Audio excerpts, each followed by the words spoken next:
vez con el mismo tema, así que les dejo que la Bueno, saluden, y arrancamos. Lo que vamos a hacer es una revisión de los conceptos del paradigma orientado a objetos. Eso es lo que vamos a ver en lo que nos queda de la clase de hoy. bueno, chicos, yo los dejo, nos vemos el miércoles. Vamos a empezar repasando, luego de que Lau ahora repase paradigma orientado a objetos, nosotros el miércoles vamos a arrancar con un ejercicio que es el de la policía caminera, que ya está publicado en la UB, en la primera página en generales, digamos. Perdón, en los casos prácticos, esa es la que vamos a usar porque ahí vamos a sacar los casos prácticos que usa toda la cátedra, entonces ahí ya lo pueden encontrar. Y vamos a trabajar con ese ejercicio. Va a haber un Kahoot al final, así que quédense hasta el final. Y bueno, los espero para trabajar en modelo de dominio y nos vemos el miércoles, si no hay más dudas.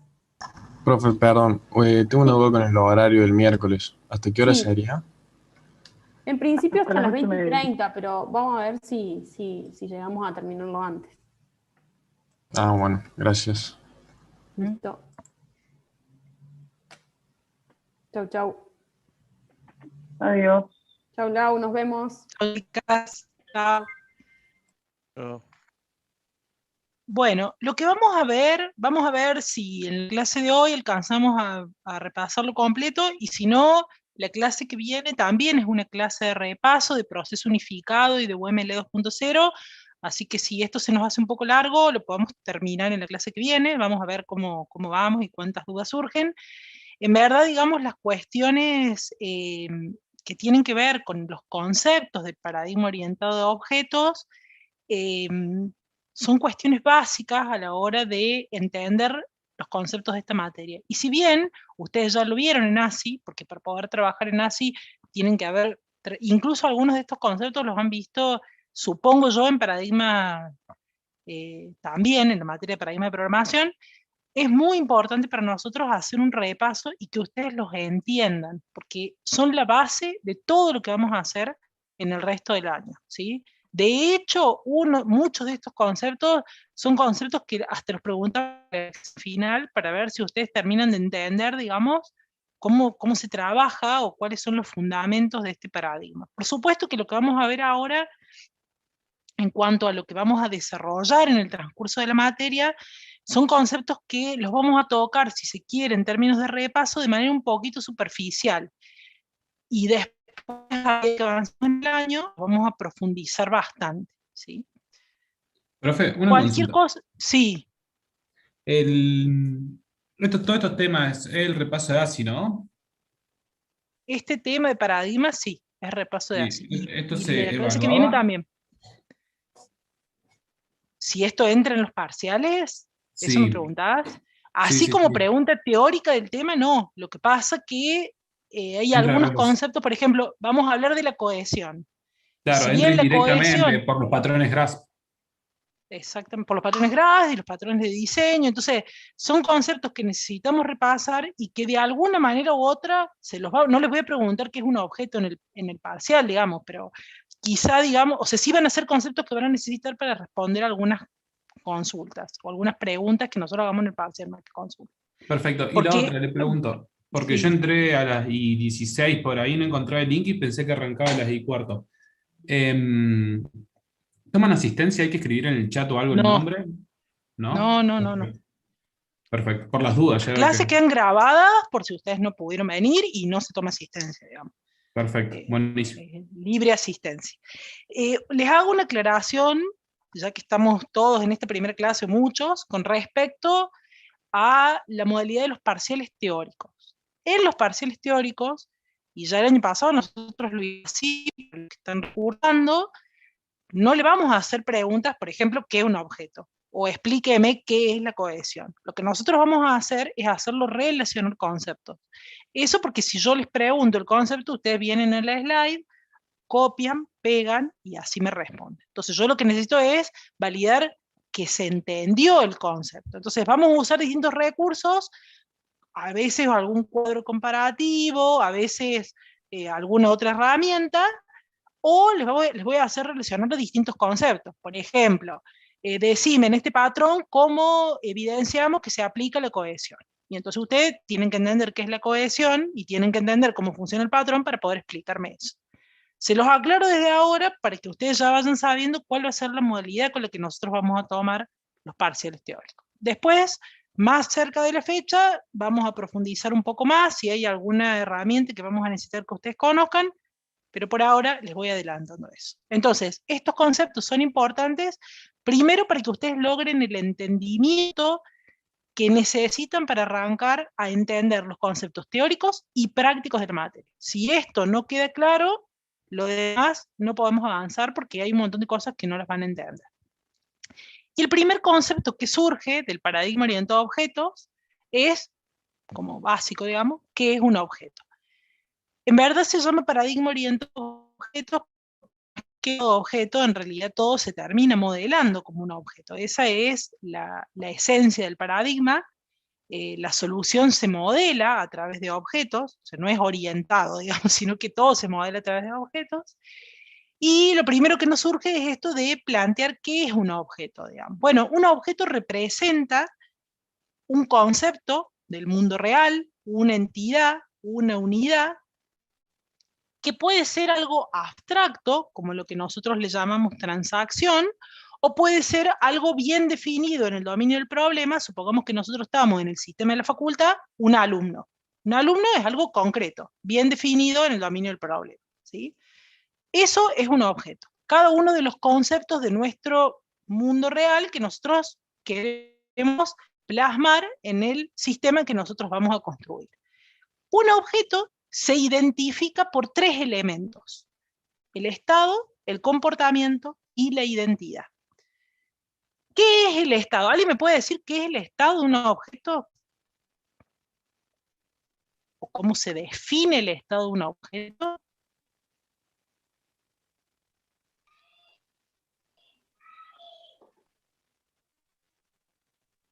No. Bueno. Sí, perdón, A ver. Es el valor de los atributos en el momento en el que se está viendo.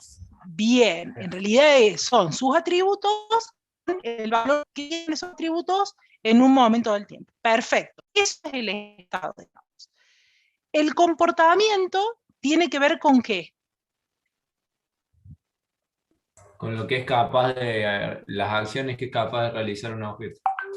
Exactamente, con las responsabilidades o con las acciones que es capaz de hacer un objeto que se materializan en los métodos, ¿sí? Los métodos son esta parte que se modela con el comportamiento. Y el comportamiento hace que el objeto cambie su estado, ¿sí? Porque hace que cambien los valores de los atributos. Y finalmente, uno de los conceptos más interesantes del paradigma es, y que es como distinto de lo que se ve en las bases de datos relacionales. Hay dos aspectos que son básicamente bien distintos de la base de datos relacionales. El primero tiene que ver con el comportamiento. Ustedes saben que las bases de datos relacionales, por ahí todavía no lo han visto en gestión de datos, pero todos de alguna manera pueden haber trabajado con alguna base de datos relacional, no almacenan comportamiento. Bueno, los objetos tienen comportamiento, tienen estado y tienen comportamiento. Pero además uno de los conceptos más interesantes es el que tiene que ver con la identidad. La identidad es la que hace que un objeto sea ese objeto y no otro. Y esa identidad se logra no con el valor de un atributo, es decir, no se logra la identidad con una clave, con un número o con algún atributo en particular, sino que la identidad se logra a través de la mera existencia del objeto. El objeto existe y por existir asume una identidad que se materializa con la posición de memoria que ese objeto ocupa, con la posición que ese objeto ocupa en el espacio. Para materializarlo en términos concretos, imagínense que ustedes tienen tres sillas idénticas, una al lado de la otra. Esas tres sillas tienen el mismo estado, porque sus atributos tienen todos los mismos valores, y podremos decir que tienen el mismo comportamiento. Cuando nosotros hablamos de la identidad, es porque la que está primera es esa silla, y no es otra, porque esa es la que está en ese lugar del espacio. Entonces, para poder verlo en términos tangibles, eso es lo que le daría la identidad. Y entonces, si nosotros tenemos que modelar un objeto, por ejemplo, alumno, nosotros le ponemos un número de legajo porque en el mundo real necesitamos el legajo para identificar al alumno, pero no porque en nuestra implementación necesitemos ese atributo para identificar al alumno, porque el objeto alumno Fernando Ramón va a ocupar una posición en el espacio única y esa posición le va a dar la identidad. Nosotros utilizamos, en este caso, el legajo o el DNI, porque en el mundo real necesitamos identificar unívocamente, en este caso, a ese alumno. No porque en nuestra implementación necesitemos hacerlo. Algo que sí ocurre cuando trabajamos con un modelo relacional. En eso es diferente lo que tiene que ver con el concepto de un objeto. Y relacionado con esto, y acá empiezan a surgir, digamos, como algunos conceptos en particular, que es importante reforzar en particular, porque cuando nosotros hablamos del paradigma orientado a objetos, muchas veces los conceptos de clase y objeto se utilizan como sinónimos, y en verdad no son lo mismo.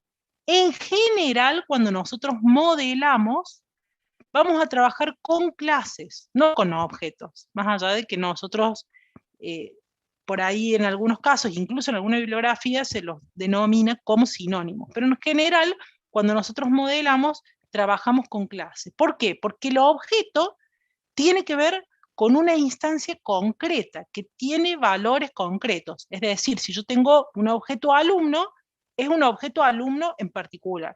Acá lo veo, por ejemplo, César Ferreira, legajo 77107, ese es un objeto alumno. Ahora, si yo hablo de la clase alumno y defino cuáles son los atributos que tiene la clase alumno, cuál es el comportamiento que tiene, fíjense que en este caso no tiene ni un estado, ni tiene la identidad, porque es la definición de la clase, el molde, eso es la clase, es la definición del molde con el cual yo voy a generar cada una de las instancias o cada uno de los objetos. Instancias y objetos son sinónimos, digamos. En este dibujito que nosotros hacemos que les ponemos de ejemplo, imagínense que es un molde, la clase es un molde, y cada una de las instancias que yo voy creando, en este ejemplo que nosotros pusimos, una galletita, cada una de las galletitas que son cover, son los objetos. El molde es la plantilla con la que yo voy a crear esos objetos, ese molde es la clase. Lo que pasa, o lo que es interesante, es que todos los objetos que yo cree a partir de esa clase van a tener una estructura y un comportamiento en común, más allá de que su estado y su identidad va a ser diferente, pero su estructura y su comportamiento van a ser comunes. ¿Sí? ¿Hasta acá? ¿Vamos bien? Sí. Sí, profe. Perfecto. ¿Sí? Ahora bien, en línea con esto, ¿cómo hacemos para materializar estos dos conceptos de clase y de objeto en función de lo que estuvimos viendo recién? Bueno, imaginémonos con un ejemplo, digamos. Imaginemos que nosotros tenemos una clase auto, que es esta plantilla, es la definición, y entonces nosotros en esta clase auto decimos, la clase auto en términos de estructura va a tener los siguientes atributos. Va a tener el atributo marca, el atributo modelo, el atributo color y el atributo dominio, ¿sí? Y como comportamiento, la clase auto va a poder encender motor, encender luces, avanzar estacionario y obtener nivel de combustible. ¿Eso qué quiere decir? Que todos los objetos que yo cree a partir de la clase auto van a tener ese comportamiento que estoy definiendo en la estructura de la clase. Pero en términos de estructura o de atributos, cada uno de los objetos que yo cree van a asumir valores concretos para cada uno de esos atributos. Entonces, en el ejemplo que está en la slide, cuando yo creo un objeto auto, que en este caso le llamamos mi auto, va a tener valores concretos. Marca Chevrolet, modelo Classic, color blanco, un determinado dominio, un determinado año de fabricación. Para cada uno de esos atributos va a asumir valores y eso, en virtud de lo que charlábamos recién, es lo que le va a dar el estado. Adicionalmente, ese objeto, mi auto, va a tener una identidad. ¿Cómo logramos identificar esa identidad?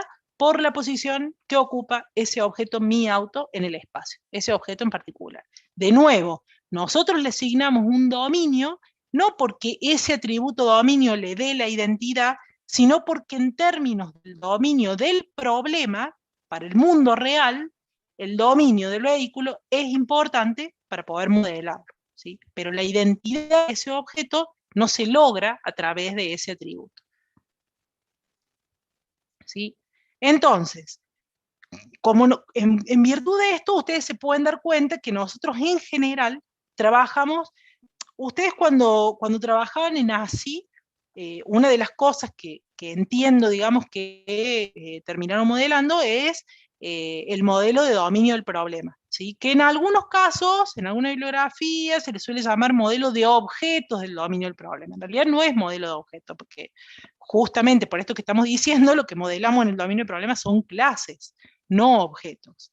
Por ahí, el tema de imaginar para una clase cómo serían los objetos de esa clase, a veces nos ayuda a darnos cuenta si la clase está bien definida o no, porque le ponemos valores específicos a los atributos para lograr definir el estado, y en función de eso nos damos cuenta si algo está faltando. Pero en general nosotros modelamos clases, hacemos diagrama de clase y trabajamos con clases. En algún diagrama en particular vamos a trabajar con objetos, ya lo vamos a ver en el transcurso del año, pero conceptualmente, al menos hasta ahora, y al menos en el modelo de dominio del problema, que es el primero con el que vamos a trabajar, que van a trabajar ustedes con las chicas en el práctico, lo que se trabaja, lo que se modelan son clases. Y acá empieza a surgir el primer aspecto para tener en cuenta, que es cómo me doy cuenta cuáles son las clases del dominio del problema. Porque por ahora vamos a trabajar con esas. En realidad, en el transcurso de la materia, lo que nosotros vamos a hacer es ir completando esta solución que vamos a plantear. Y digo solución porque en verdad, en términos abstractos, en términos conceptuales, diríamos que el problema que tenemos que resolver en la materia se resume a identificar cuáles son las clases y las relaciones entre ellas que solucionan el problema que se plantea.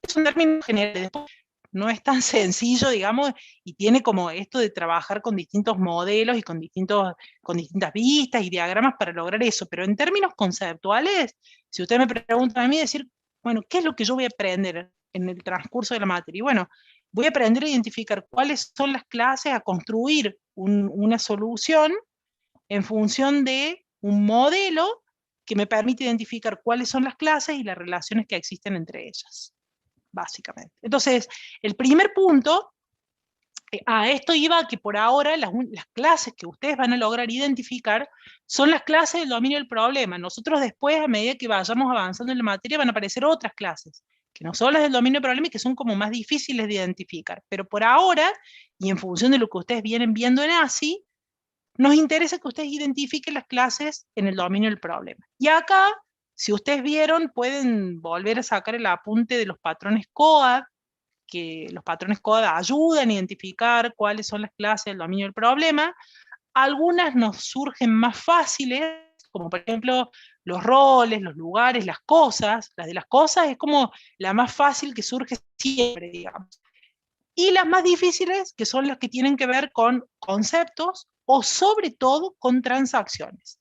Las clases que tienen que ver con las transacciones normalmente son las que más les cuestan identificar y son clases que son clave o son muy importantes en el dominio de todos los problemas.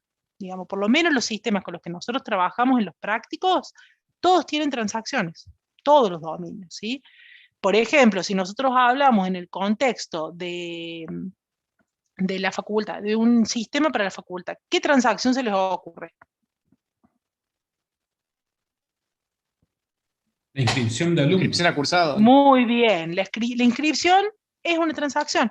Es algo que pasa entre las otras clases, ¿sí? Normalmente las transacciones son eso. Y siempre, o por lo general, son las clases del dominio del problema que más les cuesta identificar.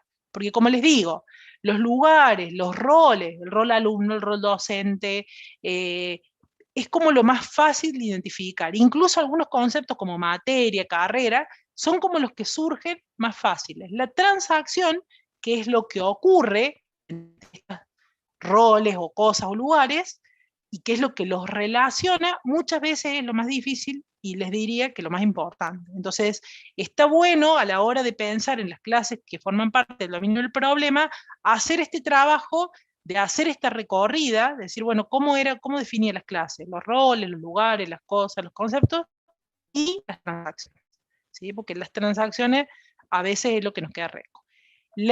Yo, digamos, siempre les sugiero que vuelvan a rever el tema de los patrones de COAD, la apunte de los patrones de COAD que ayuda a identificar las clases, porque además, más allá de hacernos esta identificación de las clases que está en el cuadrito este de la slide, nos ayuda a pensar, entonces decir, bueno, a ver, la transacción siempre tiene fecha, muchas veces tiene un número, entonces nos ayuda además a completar los atributos que forman parte de la estructura de cada una de estas clases del dominio del problema. Así que, en verdad, está bueno que lo vuelvan a buscar, digamos, si lo tenían por ahí en ASI o si han recursado diseño. ¿Sí? Bien. Hasta acá estamos. ¿Me siguen? ¿Alguna duda?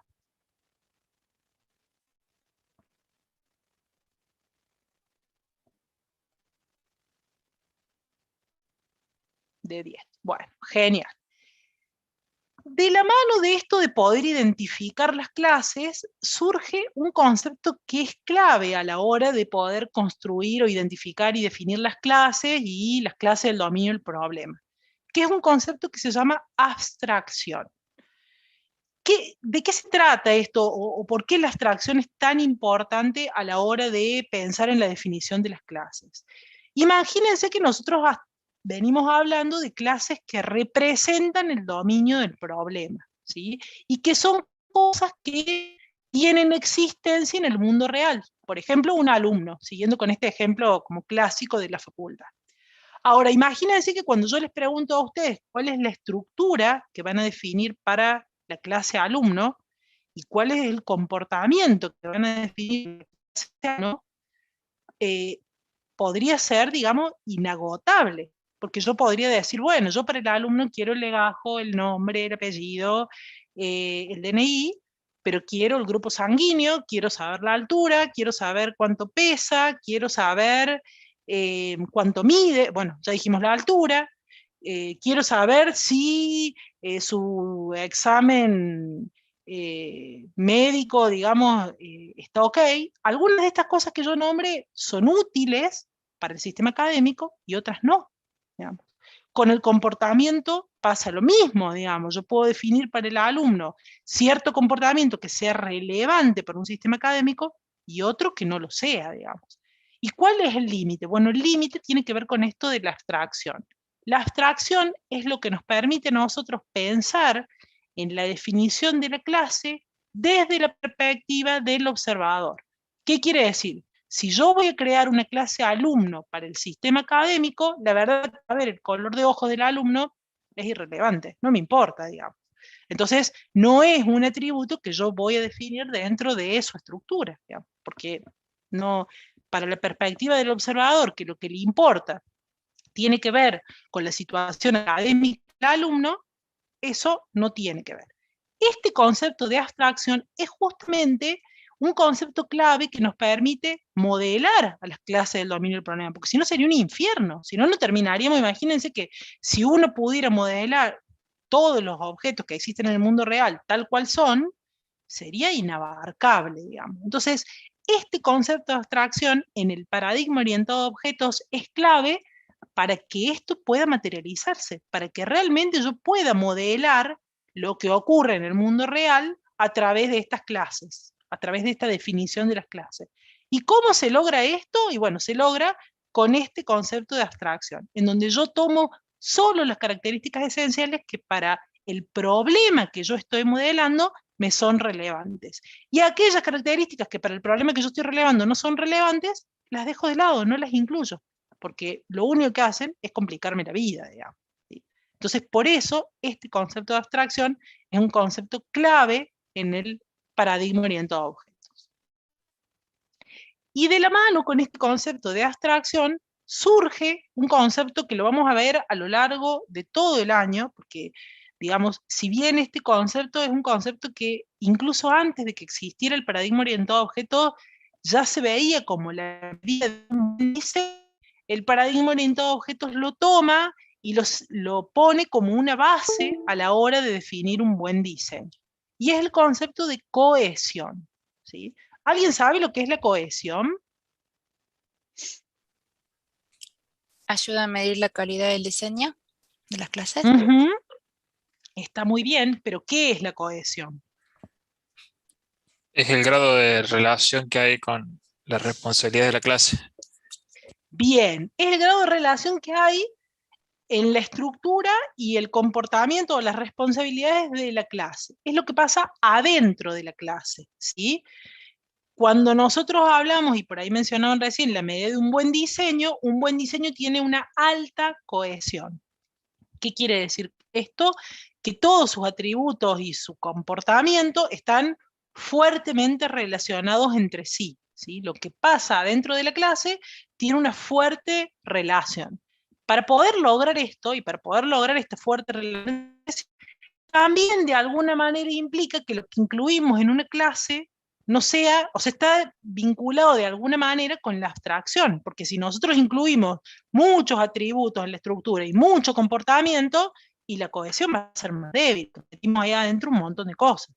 En cambio, cuanto más relacionados estén entre sí los atributos y el comportamiento que nosotros incluimos en la clase, más cohesión va a haber, digamos. Entonces, por eso podemos decir, por un lado, que la cohesión está vinculada a la abstracción, y por el otro, que la cohesión está vinculado a la buena identificación de las clases. Algo que suele pasar cuando se construyen los primeros modelos de dominio, les suele pasar a ustedes, es que tienden a poner pocas clases que hacen muchas cosas, digamos. Como que hay una resistencia, y por eso es que incluso a veces no aparecen las clases transaccionales, porque la información que tiene que ver con la clase transaccional queda metida dentro de las otras clases que aparecen en el dominio. Entonces, uno de los conceptos importantes a la hora de empezar a separar y de identificar esto tiene que ver con la cohesión. Como les digo, la cohesión es una medida de un buen diseño, incluso antes que surgiera el paradigma orientado a objetos, pero el paradigma orientado a objetos lo siente como una premisa básica a la hora de trabajar, les diría que en todo lo que tiene que ver con el paradigma, ¿sí? Pero fuertemente en lo que tiene que ver con el diseño. Nosotros ahora lo vemos de manera superficial, pero vamos a insistir muchísimo en este concepto a lo largo de todo el año, ¿sí? La cohesión tiene que ser alta. Para que sea una medida de calidad de un buen diseño, tiene que ser alta. Eso es lo que buscamos. ¿Qué significa que es alta? Que los atributos y el comportamiento dentro de una clase están fuertemente relacionados entre sí. Tiene que ver con aquello que pasa adentro de la clase, en contrapartida con el concepto que sigue, que es el de acoplamiento, que ya lo vamos a ver en un ratito. Uno de los aspectos fundamentales que tiene que ver, o que está relacionado directamente con la cohesión y que tiene que ver con el diseño, es un principio que lo vamos a ver después de mitad de año de nuevo, cuando veamos los principios del diseño orientado a objetos, pero que está bueno plantearlo acá, porque ya empieza a ser importante a la hora de trabajar con el dominio del problema, que es el principio no te repitas, ¿sí? Y que tiene que ver con crear abstracciones, que son estas clases. Las abstracciones, digamos, en el dominio del problema del que nosotros estamos hablando, cada clase es una abstracción, ¿sí? Con este concepto que yo les decía recién de tomar la perspectiva del observador. Entonces, cada clase representa una determinada abstracción con la perspectiva del observador. Lo que nosotros buscamos es que esas abstracciones tengan una fuerte cohesión, es decir, que todo lo que esté dentro esté relacionado, pero además evitar duplicaciones. ¿Qué quiere decir esto? Que no haya atributos repetidos entre una abstracción y otra abstracción, sino que la cohesión es fuerte adentro de la clase, pero lo que ocurre adentro de esa clase permanece en esa clase y no se repite, no hay duplicaciones entre las distintas piezas de información. Cada pieza está en un único lugar, ¿sí? Y eso nos ayuda también a que la cohesión se maximice y se haga más fuerte. Y de alguna manera u otra, esto viene a vincularse con el concepto del encapsulamiento. Nosotros vamos a hablar ahora de encapsulamiento para llegar, yo les dije que había dos conceptos básicos del diseño, que eran la cohesión y el acoplamiento. Vamos a ver primero de qué se trata el encapsulamiento para finalmente terminar hablando del acoplamiento, que es el otro concepto relacionado con un diseño de calidad. ¿Cómo tiene que ser el acoplamiento? Si la cohesión era alta, ¿se acuerdan cómo era el acoplamiento? Bajo. Bajo Muy acoplamiento. bien, exactamente. Bien, antes de hablar de acoplamiento, vamos a hablar del encapsulamiento. El encapsulamiento es otro, así como la abstracción en un concepto clave del paradigma, el encapsulamiento es otro de los conceptos clave del paradigma. De hecho, si ustedes buscan los libros, hablan de paradigma orientado a objetos sin hablar ni siquiera de lo que tiene que ver con los diagramas del proceso unificado. Los primeros libros del paradigma que aparecieron hablaban de estos conceptos básicos, de la abstracción, el encapsulamiento, de la modularidad y la jerarquía. Uno habla de decir, ¿cuáles son los principios del paradigma orientado a objetos? Esos 4, abstracción, encapsulamiento, modularidad y jerarquía. Después, todos estos conceptos se fueron refinando y empezamos a ver cómo empezaba a relacionarse de alguna manera con esto, la cohesión y el acoplamiento. Pero esos siempre fueron, desde que surgió el paradigma, los 4 conceptos básicos. ¿Qué es el encapsulamiento? El encapsulamiento es otro concepto que tiene que ver con el paradigma orientado a objetos que permite el ocultamiento de la información, ¿sí? ¿Alguien me puede decir en dónde ocultamos información en el paradigma orientado a objetos o cuando construimos un diagrama de clase o un modelo de dominio del problema? ¿Cómo ocultamos la información?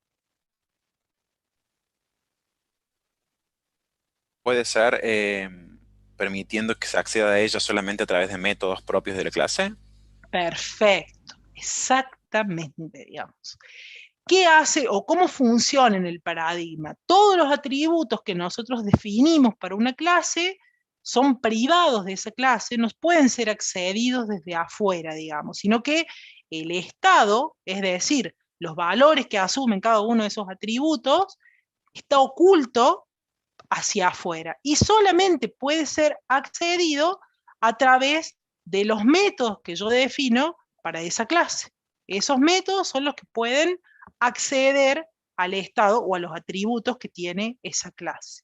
Esa es la primera parte del encapsulamiento, la primera de las premisas. Y otra de las premisas que tienen que ver con el ocultamiento, tiene que ver con el ocultamiento de la implementación. ¿A alguien se le ocurre de qué se puede tratar eso?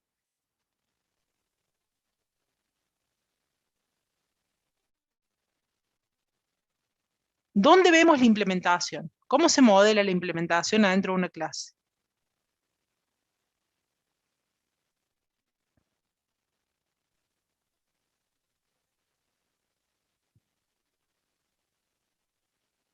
¿Alguien sabe? La implementación, bien, acá dice Nahuel, se modela a través de los métodos, Franco también, perfecto, la implementación se modela a través de los métodos. ¿Y qué pasa con la implementación que modelamos en los métodos? ¿Qué pasa con ese código que escribimos adentro de los métodos? Y ¿Es ese visible código, hacia afuera? claro, no se puede ver, profe. Lo único que se ve es lo que te devuelve el método. Exacto, en realidad lo único que se ve es lo que se llama la asignatura de los métodos, que por ahí acá lo dice Nahuel. Solamente la asignatura, que es cómo le voy a pedir yo algo, cómo voy a invocar ese método y qué es lo que me devuelve, ¿sí? Ahora, ¿qué es lo que el método hace adentro? ¿Cuál es su implementación? Está oculta, digamos. ¿Y cuál es la ventaja de esto? Y la ventaja es que yo, digamos, desde otra clase, si yo necesito, o desde otro objeto, si yo necesito invocar un determinado método, a mí no me importa si ese método, su implementación interna cambia, ¿sí? A la hora de hacer mantenimiento o a la hora de trabajar en escalar mi sistema, eso es transparente, porque ese ocultamiento de la información hace que de alguna manera mi sistema sea reusable, mantenible, escalable, porque simplemente yo muestro lo que tiene que ver con la asignatura de los métodos. ¿Se entiende? ¿Se acuerdan de esto?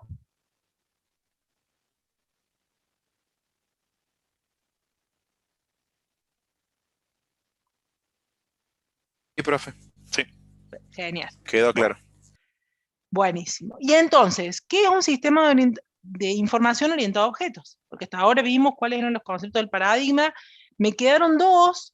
De estos cuatro que yo les decía, me quedó la modularidad y la jerarquía. La jerarquía la vamos a ver en un ratito, y la modularidad es el concepto básico de las clases. En realidad, cada clase en sí es un módulo, y ya vamos a ver que a medida que el sistema va escalando, o que vamos a construir distintos modelos, cada modelo va a trabajar con este concepto de módulo, ¿sí? Ya sea por una clase, o un conjunto de clases, o algunos otros elementos que después empiecen a aparecer, digamos. La jerarquía todavía no lo vimos, lo vamos a ver en un ratito, ¿sí? Entonces, ¿qué es un sistema orientado a objetos? Básicamente son un conjunto, en un sistema orientado a objetos, todo está en los objetos, todo. La estructura, el comportamiento, el valor de los atributos, todo está adentro de los objetos. Y entonces, ¿qué de lo que estuvimos viendo? Y por supuesto, digamos, está dentro de los objetos y de las relaciones que los objetos tienen entre sí. Entonces, en verdad, un sistema orientado a objetos es un conjunto de objetos que colaboran entre sí enviándose mensajes para lograr algo que solo no pueden hacer, ¿sí? ¿Cuál es la clave para diseñar un sistema orientado a objetos? Para diseñar bien un sistema orientado a objetos, primero, que los objetos representen los conceptos del mundo real, que lo representen a través de una abstracción que, de acuerdo a la perspectiva del sistema que yo quiero modelar, represente específicamente eso que yo quiero modelar con el nivel de cohesión adecuado. Y que además la relación entre los distintos objetos o entre las distintas clases sea la necesaria para que estos objetos colaboren entre sí, pero que no sea excesiva, digamos, ¿sí? Los objetos sí o sí se van a tener que relacionar. No hay manera de que no se relacionen, porque si no, no podemos construir el sistema. Ahora, lo que nosotros buscamos es la cantidad óptima de relaciones porque si nosotros generamos muchas relaciones entre los objetos, vamos en contra de esto que hablábamos de lograr un bajo acoplamiento, y lo que vamos a tener es un alto acoplamiento. Entonces, ¿cómo plasmamos esto? Fíjense en el ejemplo que está en la slide, digamos. Tenemos dentro de la realidad una casa, una persona, un comprobante o un recibo de alquiler y su auto, ¿sí? Si nosotros queremos modelar esta realidad, vamos a modelar la clase casa, la clase persona, la clase alquiler y la clase auto. Fíjense que en realidad lo que nosotros estamos modelando acá donde dice modelo, lo que estamos plasmando acá son objetos. ¿Cómo hago yo para darme cuenta que son objetos? Por la nomenclatura, porque fíjense que no dice la clase casa, dice su casa, casa, y está subrayado. Esto me representa o me indica que lo que estoy modelando son objetos. Le estoy poniendo un nombre, estoy diciendo esta casa es su casa, o la casa de Jane, podría poner, ¿sí? Tengo el objeto persona, que es una instancia de la clase persona, que en este caso es Jane.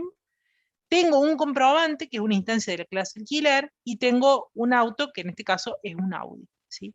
Fíjense que además de tener las clases y materializarla en instancias que son estos objetos, además tengo relaciones entre las clases, digamos. Tengo la relación entre la clase persona y la clase casa, tengo la relación entre la clase persona y la transacción de alquiler, y tengo la relación entre la transacción de alquiler y en este caso el auto, que será el auto que está alquilado, digamos, ¿sí? Fíjense que en realidad justamente tengo modelada esa representación de la realidad, pero en términos concretos. Por ahora, en este ejemplo no estamos poniendo ni estructura ni comportamiento, no sabemos demasiado, digamos, que es justamente la parte interesante de la abstracción, y es lo que ustedes van a repasar en la clase del miércoles con las chicas del práctico, ¿sí? Ahora, ¿se acuerdan que yo les dije que había 4 conceptos: abstracción, encapsulamiento, modularidad y jerarquía? Bueno, jerarquía tiene que ver con estas relaciones entre las clases, que acá en este ejemplo están plasmadas de una manera sencilla, pero en realidad hay distintas relaciones entre las clases. Hay más relaciones de las que están acá en este slide, solamente que acá el propósito es mostrarles las relaciones que ustedes ya conocen, que seguramente han visto en ASI. que podemos clasificarlas en relaciones jerárquicas y no jerárquicas. Las relaciones jerárquicas son la generalización, también conocida como herencia, es lo que ustedes han visto como herencia, la agregación o composición, en donde la composición, si se quiere, es un tipo de agregación más estricta, se usa menos, y la relación no jerárquica, la asociación, que les diría que es la relación que más vamos a utilizar. Vamos a hacer un repasito entre las distintas relaciones. La primera jerarquía, que tiene que ver con la generalización o la herencia, digamos, fue una de las premisas básicas, una de las relaciones básicas que empezaron cuando surgió el paradigma orientado a objetos. Y su razón de ser, ¿para qué se les ocurre que se puede haber pensado en crear la herencia? ¿Para lograr qué? Para Utilizar reducir código. código. Reusar comportamiento. Exactamente. El propósito de la herencia es el reuso. Básicamente, ¿cómo surge? Y en esto de que nosotros tenemos que construir sistemas y tenemos que programar, bueno, tratemos de no programar 2 veces lo mismo. Trabajemos lo menos posible. Y entonces surge este concepto de la herencia, que apunta a reusar comportamiento, como me dicen por acá, o a reusar código. La herencia, el propósito, siempre tiene que ser el reuso de comportamiento.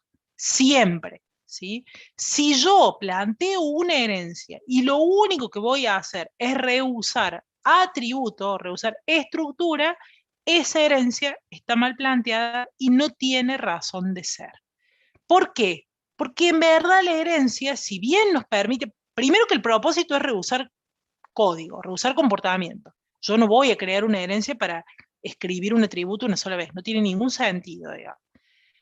Ahora, además, y ya lo vamos a ver después, la herencia tiene otros problemas, así como tiene de bueno que me permite reusar código y la voy a usar para eso, tiene otros inconvenientes que básicamente tienen que ver con el acoplamiento, es algo que ya lo vamos a ver bastante cuando avancemos en diseño, y que en verdad yo tengo que reusar suficiente código como para que me compense los problemas que me trae por usar este tipo de relación. Entonces, siempre apunta a reusar comportamiento. Por ejemplo, en este ejemplo que está en la slide, fíjense, nosotros tenemos cuenta bancaria, tenemos caja de ahorro y cuenta corriente.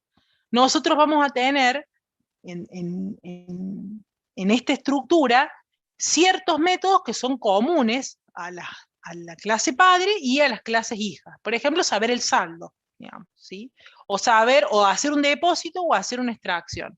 Pero resulta que en verdad en la cuenta corriente, algunas cuentas corrientes permiten hacer lo que se conoce como giro en descubierto, o hacer extracciones cuando yo no tengo saldo disponible, hasta un determinado monto. La caja de ahorro eso no lo permite, digamos. Entonces, ¿cómo se plantea esto? Bueno, en la cuenta bancaria yo voy a tener ciertos métodos que pueden tener una implementación, por ejemplo, la de devolver un saldo, y que van a ser utilizados de la misma forma en la caja de ahorro y en la cuenta corriente, y después puedo tener métodos específicos que son propios de la cuenta corriente o que son propios de la caja de ahorro. Entonces, de esta forma estoy reusando el comportamiento común y redefiniendo los métodos que son específicos de cada una de las clases hijas. Este concepto es un concepto que lo vamos a ver a lo largo de todo el año, es para que ustedes entiendan cómo es la relación de herencia. Fíjense cómo se modela con una flecha desde la clase hijo, desde las clases hijos hasta la clase padre. Esto que se modela en el diagrama se implementa con un puntero desde las clases hijas hasta la clase padre, ¿sí?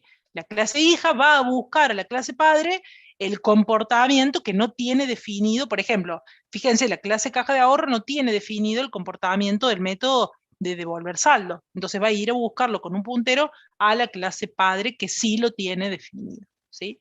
Esto se materializa a través de un puntero. En la relación de herencia, la navegabilidad ya está definida. Siempre los hijos conocen al padre, siempre, digamos. No tienen que ponerse a pensar ustedes hacia dónde va el sentido de la flecha, porque siempre tiene esta dirección, ¿sí?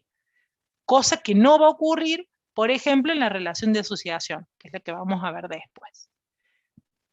Esto lo vemos rapidito, existe un concepto de herencia múltiple, en verdad lo vemos muy por arriba porque son muy pocos los lenguajes de programación que lo soportan, que tiene que ver con que una clase puede heredar de dos clases padre diferentes. Simplemente para que repasen que existe, pero en verdad nosotros no lo vamos a usar. Otro de los conceptos que aparece dentro de las relaciones jerárquicas es la que tiene que ver con la agregación, que es la relación todo-parte, ¿sí? En verdad hay dos tipos de agregación, o dos tipos de relaciones jerárquicas, la agregación y la composición. La composición, en general, es una relación que representa contención física, es una relación muy estricta porque el todo y las partes no pueden, si no existe el todo, las partes no pueden existir, o si y viceversa, digamos. A veces eso, cuando nosotros trabajamos con un sistema orientado a objetos, nos genera cierta rigidez que nos complica. Por ejemplo, fíjense que nosotros tenemos factura y detalles de factura. Si nosotros planteamos ahí una composición, quiere decir que yo no puedo crear la clase, por ejemplo, factura, si no tiene detalle. O no puedo crear aunque lo haga en dos momentos del tiempo distintos, tengo que hacer todo en el mismo momento, digamos. Por eso es que la composición muchas veces no se utiliza, porque es tan restrictiva que a veces a nosotros, cuando trabajamos en un sistema, necesitamos cierta flexibilidad a la hora de crear el todo y las partes. Entonces muchas veces se utiliza la agregación y mucho menos la composición. Siempre representan una relación de todo-parte, y acá también la visibilidad ya está planteada. El todo conoce las partes. Siempre la relación, desde el lado del todo hay un rombo, y la visibilidad es desde el todo hacia las partes. En este caso, por ejemplo, de una relación de agregación, el todo es la factura, y el detalle de la factura, cada uno de los detalles, son las partes, ¿sí? ¿Me siguen hasta acá? ¿Tienen alguna duda? Sí, profe, todo bien. ¿Estamos bien? Okay. Bien. Entonces, hasta ahora vimos las dos relaciones jerárquicas, la generalización, que le llamamos herencia, y la agregación. Insisto, digamos, hay más relaciones. Nosotros por ahora solamente estamos viendo las que ustedes ya vieron en ASCII y que les van a hacer falta para modelar el dominio del problema, ¿sí? Pero hay otras también, no solamente estas. Y finalmente la asociación, que es la relación más común, la que ustedes más van a usar cuando modelen el dominio del problema, que es la relación entre dos clases, ¿sí? La relación de asociación es lo que nos da la visibilidad para saber entre un objeto y otro cuando un objeto puede invocar a los métodos de otro. Es decir, si yo tengo una entidad, como en este ejemplo, conductor, y tengo una entidad licencia, la relación entre conductor y licencia, si yo lo planteo como está acá, con esa navegabilidad, lo tengo con esa navegabilidad, ¿qué me dice esto? Esto me dice que el conductor va a ser capaz de invocar, que la clase conductor, los objetos de conductor, van a ser capaces de invocar los métodos de la clase licencia, ¿sí? Por ejemplo, fíjense, el conductor tiene acá, digamos, como método, cuántas infracciones en periodo. Ese método que tiene el conductor podrá invocar a cuántas infracciones en periodo de licencia para poder hacer ese cálculo a partir de la información que la licencia pueda proveer, ¿sí? Las relaciones de asociación van siempre en el sentido de, tienen un solo sentido, son unidireccionales, van de una clase hacia la otra. En este ejemplo, van desde conductor hacia licencia.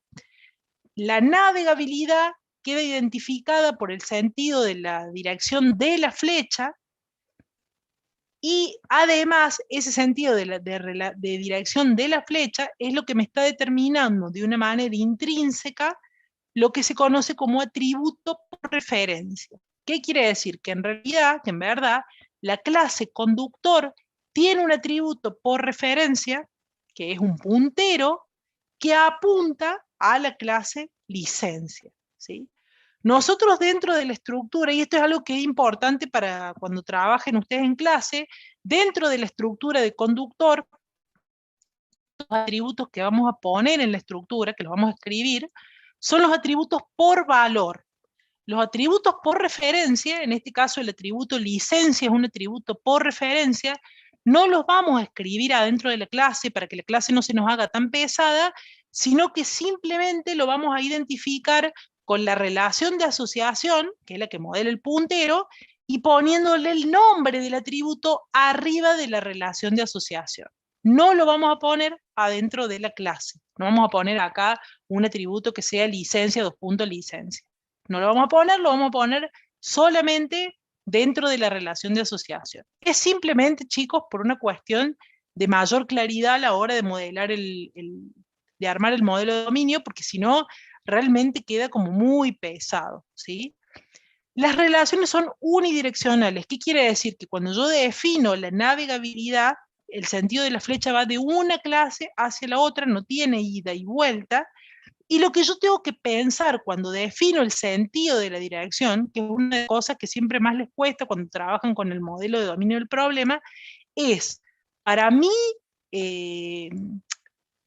dominio, ¿qué es más común o qué es más necesario? ¿Que el conductor conozca sus licencias o que la licencia conozca el conductor al que pertenece?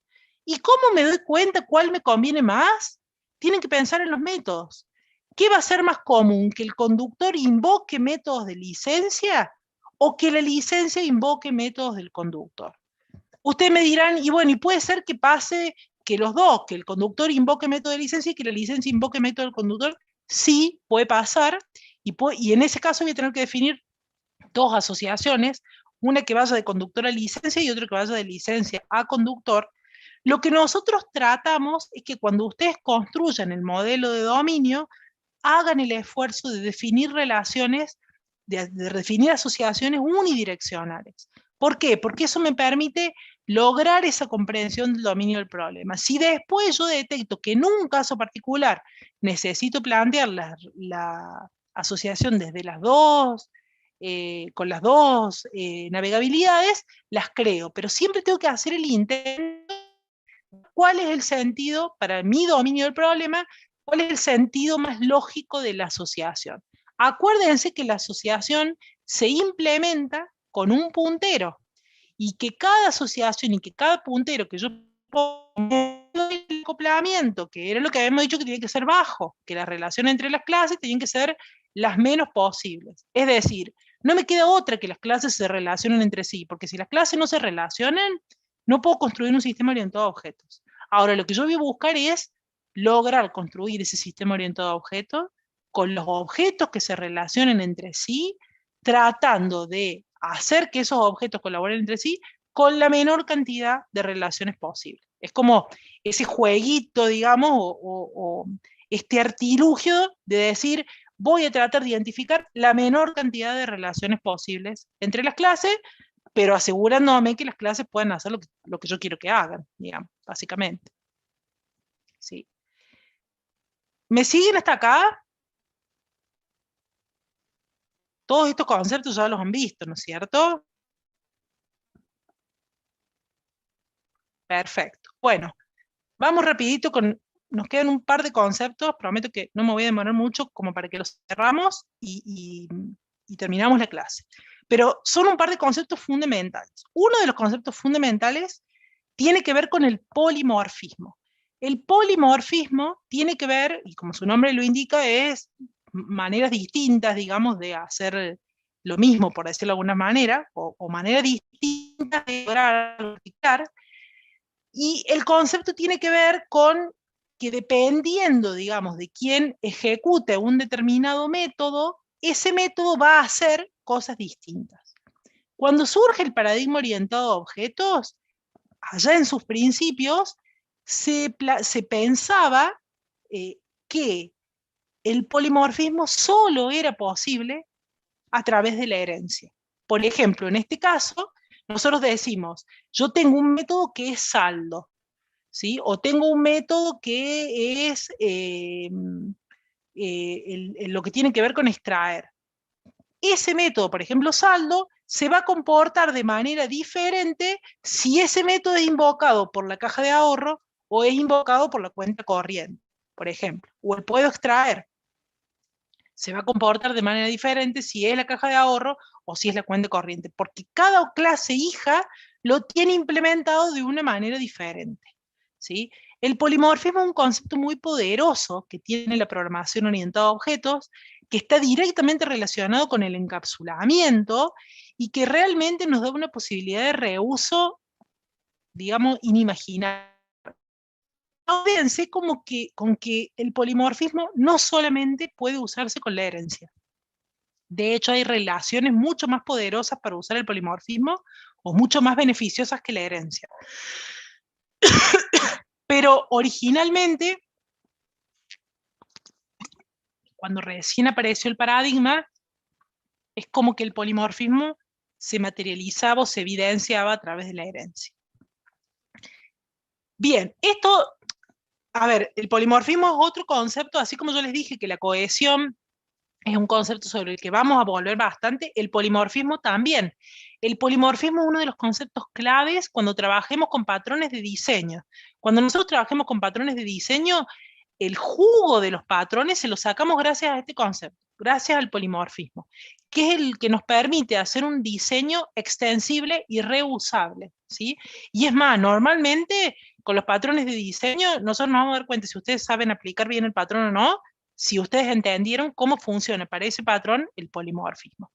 Por ahora, quédense con el concepto de que en realidad el polimorfismo va más allá de la herencia, y si bien se puede materializar a través de la herencia, que es una de las materializaciones más comunes, realmente va mucho más allá, y que tiene que ver como que como la implementación de cada método está oculta, depender, lo único que nos importa ¿qué es? Nos importa que nosotros sabemos, y como me decían antes, sabemos la asignatura del método, sabemos cómo pedir algo y sabemos qué me va a devolver. ¿Cómo adentro cada uno de los objetos que yo voy a invocar, o cada una de las clases, me va a hacer para resolver eso y devolverme lo que yo espero? No me importa, digamos. Y ese concepto es clave a la hora de pensar en el polimorfismo. El otro concepto del que hablábamos era el acoplamiento. Sin acoplamiento no hay sistema, porque no hay relación entre las clases, no sirve. Si hay mucho acoplamiento, tengo otros problemas, que también los vamos a ver cuando hablemos de diseño, y vamos a ver cuáles son los problemas que nos presenta. Así como la baja cohesión tiene problemas, el alto acoplamiento también tiene otro tipo de inconvenientes, entonces lo que tenemos que hacer es evitarlo. Por eso es que nosotros le pedimos, cuando les decimos construyan el modelo de dominio del problema, traten de pensar en la menor cantidad de asociaciones posibles para lograr que el modelo ese que ustedes están construyendo funcione. No empiecen a tirar las relaciones de todos los lugares posibles, digamos, porque el key de esto, la clave, es que el acoplamiento sea el menor posible. Cuanto más acoplamiento, más problemas para mantener el sistema y para mantenerlo vigente voy a tener. Y acá les tiro, digamos, como para que lo vayan teniendo, y ese es uno de los problemas que tiene la herencia, que me genera un alto acoplamiento, ¿sí? Entonces, digamos, como aspectos fundamentales a la hora de trabajar en un sistema orientado a objetos. ¿Cómo? ¿Alguien preguntó algo? ¿Por qué dice que la herencia genera alto acoplamiento? Disculpe. Porque en la herencia, vos, mira, vamos a volver un poquito. Fíjate acá, vos en la herencia, vos en caja de ahorro heredás, por ejemplo, el mes saldo. No lo tenés redefinido en la caja de ahorro. ¿Y eso qué quiere decir? Que vos tenés un puntero entre caja de ahorro y cuenta bancaria, y que la caja de ahorro conoce cómo está implementado ese método, porque no lo tiene implementado en sí mismo. Entonces, si vos vas a cambiar algo en el método saldo de la cuenta bancaria, necesitas la caja de ahorro en qué te impacta ese cambio. Y entonces toda esta estructura que nosotros hablamos de que los métodos, de que el comportamiento está oculto, y en la herencia no está tan oculto. porque la caja de ahorro va a depender de lo que yo redefina en la cuenta bancaria. Y entonces esto del encapsulamiento y el acoplamiento, y estoy violando el encapsulamiento y generando mayor acoplamiento. ¿Se entiende? Claro. Y Entonces, aparte también un cambio en cuenta bancaria va a generar un impacto en todos los hijos, digamos. Lo que el carnet impacta a los demás. Entonces. Exactamente, Perfecto, ya van a ver ustedes que nosotros vamos a aprender a lograr, a usar el polimorfismo sin la herencia. Y entonces como que decimos, uy, tenemos las ventajas del polimorfismo y no tenemos la desventaja que nos genera con el acoplamiento. Ahora, ¿cuándo vamos? Eso quiere decir que nunca vamos a usar, no, la herencia la vamos a usar, pero con el propósito de reutilizar código. Ese va a ser el propósito. Entonces, cuando yo tenga mucho código para reutilizar y realmente se justifique, la voy a usar. ¿Y por qué lo voy a usar?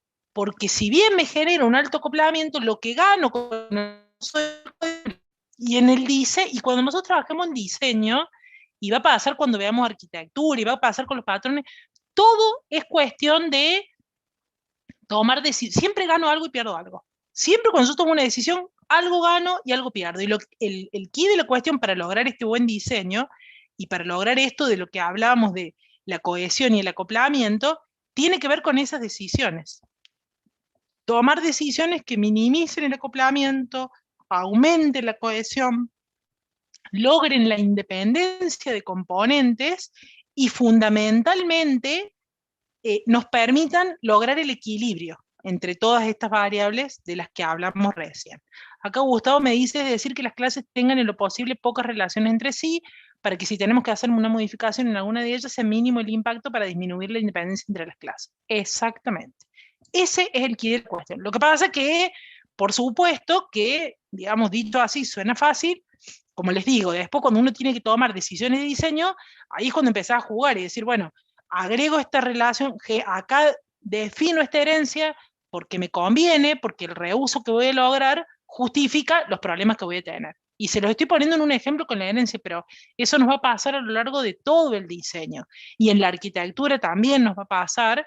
Y bueno, y eso es lo que vamos a ir aprendiendo, a decir, bueno, pongo sobre la mesa y elijo algo por sobre lo otro, porque eso me trae mayor cantidad de ventajas. De todas formas, en términos conceptuales, para no profundizar en esto, que va a ser justamente lo que vamos a ver a lo largo de toda la materia, nos quedemos con esto: alta cohesión, bajo acoplamiento, y estas dos cosas logran la independencia de componentes. ¿Qué sería ese componente? Lo que Gustavo puso ahí en ese mensaje en el chat, básicamente. Eso es lo que vamos a lograr o lo que vamos a apuntar. Queda, digamos, cómo leemos un modelo de dominio. Le voy a pedir yo a las chicas del práctico que lo repasen con ellas, que eso es lo último. Simplemente es un breve repaso, que se los voy a pedir a ellas que lo repasen, pero si ustedes, digamos, tienen algunas cositas que refrescar, véanlo. Y con esto terminamos esta clase de hoy, que era como el repaso del paradigma orientado a objetos. La clase que viene, la clase del lunes que viene, vamos a hacer un repaso del proceso unificado y de UML 2.0, para lo cual yo les voy a pedir, para que no sea una clase en la que yo hablo y se hace como más aburrida, les voy a pedir que lean el material que está en las presentaciones de la clase, así como esto ya está subido. Todas las presentaciones de las clases que vamos a usar a lo largo de todo el año ya están todas subidas, desde ahora hasta fin de año. Así que lo único que tienen que hacer es ir y buscarla, tanto a esta como a las dos presentaciones que tienen que ver con proceso unificado. No me acuerdo si eran dos o una, pero están subidas las que tienen que ver con proceso unificado y UML 2.0. Usen la presentación como guía y repasen lo que ustedes ya vieron en ASI para que podamos hacer alguna clase un poquito más interactiva, que también va a ser repaso de esos conceptos que nos van a hacer falta para ya sí, a partir del otro lunes, arrancar con la materia. No, yo no les tomo asistencia, no es necesario la participación en las clases, digamos, yo prefiero que vengan si pueden y si quieren y les interesa ver. No es mi modalidad tomar asistencia, así que por eso no se preocupen. Y bueno, con esto llegamos al final de la clase. Espero no haberlos mareado, fue como bastante información, pero entiendo que muchas de estas cosas ustedes ya las saben. Y nos vemos el lunes que viene. Perfecto, profe. Nos vemos en la clase que viene. Gracias. Muy buena clase. Muchas gracias. Hasta la semana que viene. Chao, chicos. Chao. Un gusto. profe. Adiós. Chicos.